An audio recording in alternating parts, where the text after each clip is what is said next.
Okay, today we're going to talk about air versus antifreeze or antifreeze, depending on which part of the country you come from. We're from the South, we call it antifreeze. I'm not sure who Annie is, but she ain't gonna freeze. Anyway, I'm going to show you how to use air versus antifreeze and see which one you guys want to use. I use air. I also use a little bit of antifreeze or antifreeze, and I'll show you where I use it, why I use it. I'll also show you why I prefer air. All right, let me get set up. I'll show you how I do it.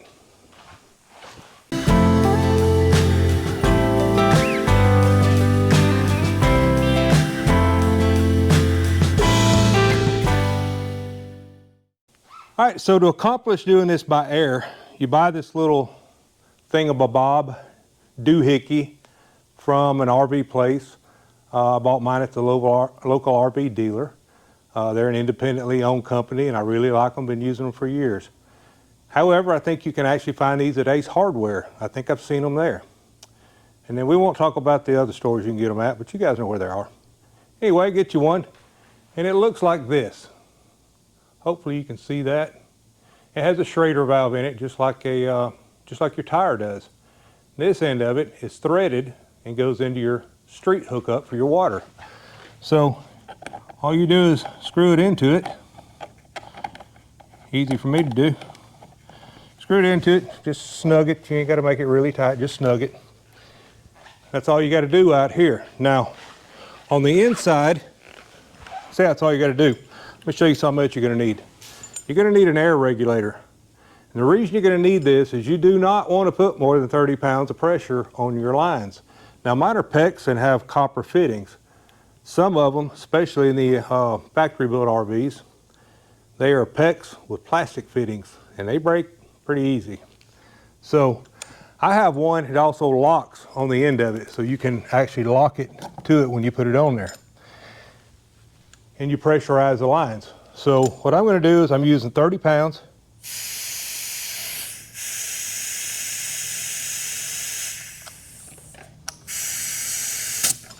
All right, they're pressurized. So now what we want to do is go inside and we're going to let the air out, but it's going to push water with it. Now the first thing that you want to do is you want to go out and drain your lowest point lines. Let me get this set up where you guys can see me.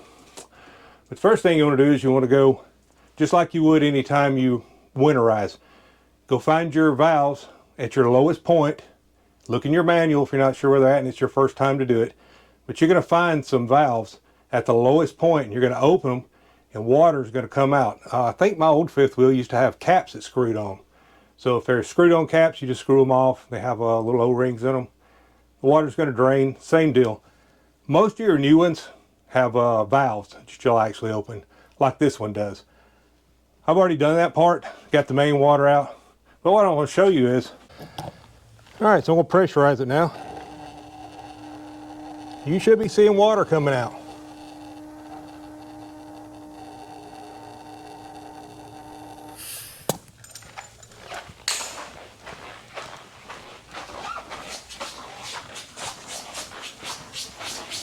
Oh yeah, I hear it. Okay, so you should have been seeing water come out. I'm going to turn that off. And then I'm going to go to the next place, which is going to be the bathroom. And I'm going to turn them on. We're going to rinse and repeat. Now, I don't know if you guys will be able to. I have the windows open. I can actually hear it out here.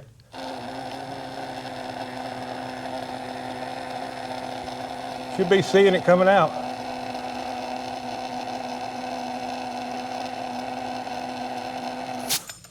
All right, let's see what we got there.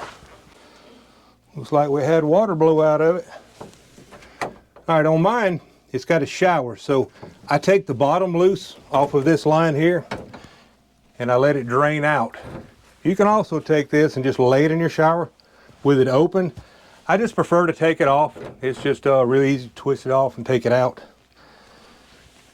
And then for the toilet, luckily mine is part of the drain that's right below it. So it has already drained. I just pushed the valve down. Anything that would have been in there would have came out. So we're going to do the sink in here one more time, just to make sure I got it all. Probably have a little more spit and sputter, and that's the farthest run on the water.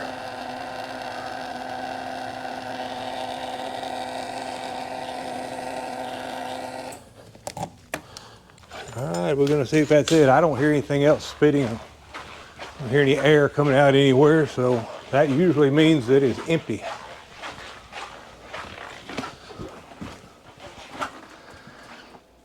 All right, once that's done, I leave these open. I leave the bathrooms open, and that lets all the water that possibly could have got trapped in it finish letting itself out. So that's really how you do it. It's not that hard. Now, I was telling you about the antifreeze or antifreeze, depending on where she's at. What I do with it is, when I'm done, you have P-traps in your sinks, your bathtubs, that kind of stuff. So I go back in and I pour a little bit down the sink and a little bit down the bathtub in mine. And I also put a little bit in the black tank. Even though it's empty right now, it does have just a little bit of water that I leave in the bottom. So I put the antifreeze in there with it. So that's all I use it for. I can take a gallon of it and it will literally last me about 3 years. That's all I put in there. All right, I hope this is clear as mud for you. It's not that hard to do. Again, you just put the fitting on out here. Let me show you again what it is. Put the fitting on out here onto your street water hookup.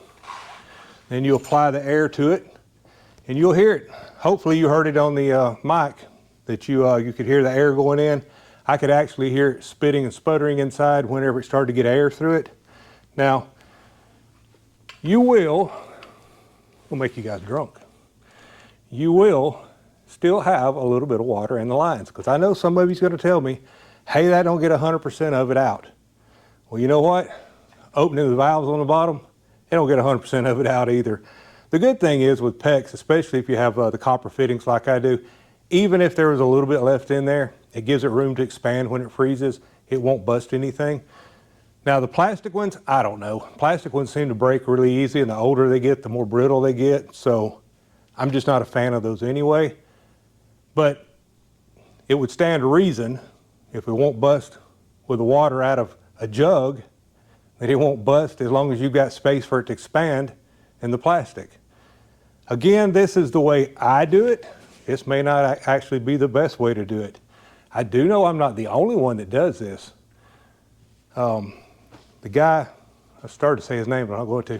But the guy, the RV shop that I go to a lot, to talk to him, just hang out and buy my part stuff from him. I asked him about it, and he told me, he said, hey, using air is fine.